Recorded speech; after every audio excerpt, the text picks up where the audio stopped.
पालघर जिल्ह्यातील प्रस्तावित जीएसडब्ल्यू मुर्बे बंदर प्रकल्पाच्या जनसुनावणीपूर्वीच वातावरण संतापलं आहे। जनसुनावणी सुरू होण्याआधी सभागृहाबाहेर आणि मंडपामध्ये बंदर विरोधी जोरदार घोषणाबाजी सुरू झाली आहे।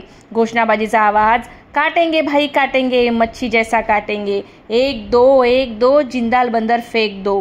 स्थानिक मच्छीमार बांधव आणि ग्रामस्थ मोठ्या संख्येने उपस्थित राहून बंदर विरोधात आपला रोष व्यक्त करत आहेत। प्रशासनाने परिस्थिती नियंत्रणात ठेवण्यासाठी कडेकोट पोलीस बंदोबस्त तैनात केला असून जनसुनावणीपूर्वीच परिसरात तणावाचं वातावरण निर्माण झालेलं आहे।